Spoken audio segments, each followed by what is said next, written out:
Notice it says, those who have victory over will be killed for their faith and refusal to take the mark. They lose their physical life, but the Bible calls that what? Victory. Victory. You know, sometimes here in this world we think we overcame, we almost died, but we didn't. We had victory. And a lot of times that's true. But here, victory is dying. Victory is losing your life. And that kind of made me think of Matthew 10:39. Matthew 10:39. He who finds his life will lose it, and he who loses his life for my sake will find it. You may not, you might, but you may not ever be put in the situation where you have to choose between continuing to breathe and live like this or choose Jesus. You may not be put into that position. Now, Christian, I'm not saying you definitely won't. I don't know what the days ahead of us hold, and I would be wrong to make a clear statement that you won't face that kind of persecution just because you live in this country. Things are moving quickly. Things are changing fast.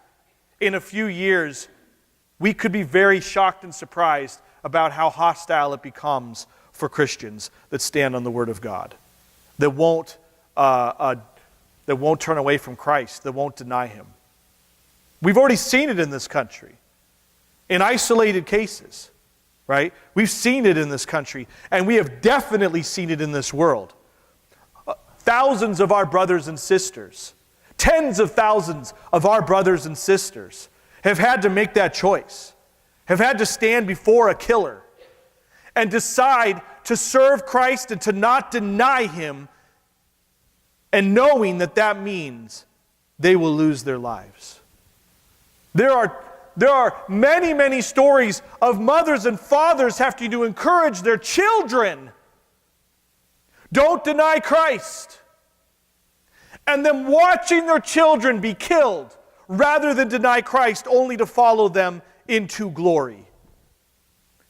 And it is wrong for anyone to stand in a pulpit here in America and declare, you will never, no way, face that possible future.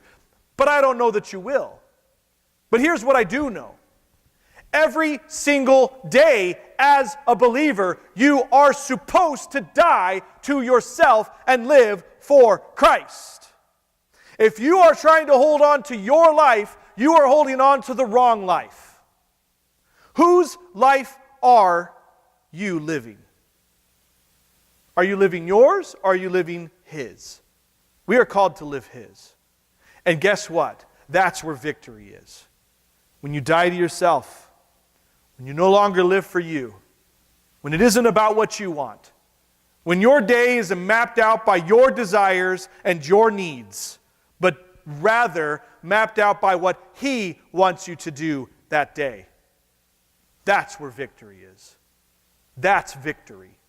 Overcoming this flesh, overcoming this sinful nature, and living for Christ. These had victory because they did not love their lives more than Christ, and they lay their lives down. They allow themselves to be killed instead of denying the one who bought them.